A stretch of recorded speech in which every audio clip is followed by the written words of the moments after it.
Jinping America से काफी नाराज चल रहे थे क्योंकि ट्रंप की हरकतें ये दिखा रही थीं कि अगर हमारी बात नहीं मानोगे तो हम टैक्स लगा देंगे। नमस्कार, मैं हूं आशीष त्रिपाठी। हालांकि कई लोग इसे अमेरिकी और चीन के बीच ट्रेड वॉर खत्म होने का संकेत मान रहे हैं और कहा यह जा रहा है कि कई सालों की यह सबसे बड़ी ट्रेड डील के करीब है। दोनों देशों के शीर्ष अधिकारी ये अहम समझौता करने के लिए पहुंचे और इससे शेयर बाजार में भी तेजी आ सकती है। दुर्लभ खनिजों यानी रेयर अर्थ को लेकर एक नया विवाद टल भी रहा है। अमेरिका और चीन के बीच हुई ट्रेड डील के बाद बड़ी जानकारी ये मिल रही है कि भारत अमेरिका चीन व्यापार समझौते का असर जटिल और बहुआयामी हो सकता है। हालांकि ये समझौता किस हद तक होता है, उसमें क्या शर्तें होंगी, ये आगे आने वाले निर्णयों पर निर्भर करेगा। अमेरिकी चीन के बीच प्रारंभिक जो समझौता है रविवार को कुआलालंपुर में 2 दिन की लंबी बातचीत के बाद हुआ और इस बातचीत में यहाँ फेंटानिल दवा, शिपिंग टैक्स, सोयाबीन की खरीद और दुर्लभ खनिजों पर लगे प्रतिबंधों जैसे मुद्दों पर बात हुई। लेकिन ट्रंप और जिनपिंग की मुलाकात के दौरान जो बॉडी लैंग्वेज जिनपिंग का दिखा और उसके बाद जो जवाब अमेरिकी प्रेसिडेंट के बॉडी लैंग्वेज से दिखा, से जाहिर है कि अमेरिका के प्रेसिडेंट ट्रंप जिनपिंग की बॉडी लैंग्वेज से थोड़ा असहज ज़रूर हुए। अमेरिकी वित्त मंत्री स्कॉट बेसमेंट ने एक न्यूज़ एजेंसी को बताया कि ट्रंप की ओर से चीनी सामानों पर लगाए जाने वाले 100% टैरिफ का खतरा लगभग टल गया है।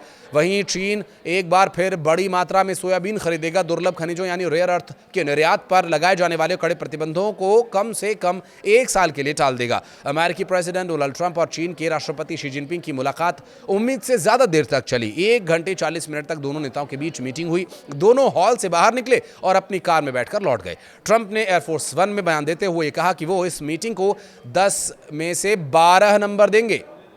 और ये 12 नंबर वो क्यों दे रहे हैं, 2 नंबर एक्स्ट्रा किस लिए दे रहे हैं? दरअसल जिनपिंग का जो बॉडी लैंग्वेज था बहुत ही कैजुअल, बहुत ही फॉर्मल नजर आया, माफ कीजिएगा। और क्योंकि मीटिंग के पहले ही दोनों नेताओं के बॉडी लैंग्वेज ने दुनिया भर का ध्यान खींच लिया था और ये बैठक दक्षिण कोरिया की गिम्हे एयरबेस पर हुई जो बुसान अंतर्राष्ट्रीय हवाई अड्डे पर स्थित है। यहां ट्रंप और शी जिनपिंग की 6 साल बाद पहली बार आमने सामने की मुलाकात हुई और ट्रंप के दूसरे कार्यकाल की पहली बड़ी कूटनीतिक भेंट भी कही जा सकती है।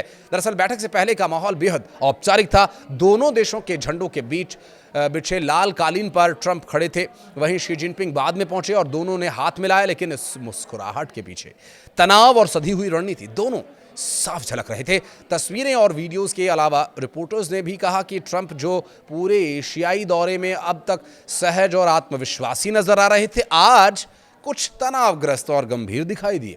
शायद इसलिए क्योंकि ये बैठक ट्रेड वॉर के भविष्य और अमेरिकी भविष्य को, आर्थिक रणनीति को लेकर तय करने वाली रणनीति थी। और अब दोनों नेता जब टेबल पर आमने सामने बैठे, ट्रंप ने पत्रकारों के सवालों पर केवल इतना कहा, थैंक यू, और इशारा करते हुए कहा जी हाँ, कमरे से बाहर जाइए। और दूसरी ओर शी जिनपिंग की अभिव्यक्ति एकदम स्थिर थी।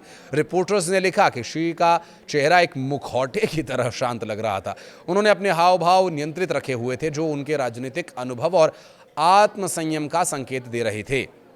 ट्रंप ने अपने चीनी समकक्ष से हाथ मिलाते हुए कहा कि आपसे मिलकर बहुत अच्छा लगा, हम बहुत सफल बैठक करने जा रहे हैं, इसमें कोई शक नहीं। उन्होंने मजाकिया लहजे में यह भी कहा कि वो बहुत टफ नेगोशिएटर हैं, जो हमारे लिए अच्छी बात नहीं। इसके जवाब में शी जिनपिंग ने ट्रंप की मध्यस्थता की सराहना करते हुए कहा कि हमेशा हर बात पर सहमति नहीं होती, लेकिन हमें सही दिशा में आगे बढ़ना चाहिए ताकि चीन अमेरिका संबंध एक बड़ी नाव स्थिर रूप में आगे बढ़े। विश्लेषकों के मुताबिक इन शब्दों और हाव भाव से ये साफ झलकता है कि ट्रंप तात्कालिक सौदे की ओर बढ़ना चाहते हैं, वहीं शी दीर्घकालिक रणनीति के साथ सावधानी से आगे बढ़ रहे हैं। दक्षिण कोरिया में चीनी नेता शी जिनपिंग के साथ बैठक समाप्त होने के बाद अमेरिकी प्रेसिडेंट डोनाल्ड ट्रंप ने इसे अमेजिंग बताया और कहा कि 0 से 10 के पैमाने पर यह 12 की तरह था, यानी 10 आउट ऑफ 12 मार्क्स दिए गए। और यहाँ एयरफोर्स 1 में पत्रकारों से बातचीत में ट्रंप ने खुलासा किया कि मुलाकात में कई महत्वपूर्ण फैसले लिए गए, जिनमें चीन द्वारा अमेरिका से बड़ी मात्रा में सोयाबीन और कृषि उत्पाद खरीदे जाने की बात भी शामिल है। और आपको बता दें कि उन्होंने फेंटेनाइल के मुद्दे पर 20% टैरिफ से 10% की कटौती का भी जिक्र किया। ट्रंप ने आगे कहा कि वे अप्रैल में चीन जाएंगे। ये बैठक व्यापार तनाव कम करने की दिशा में एक सकारात्मक कदम है।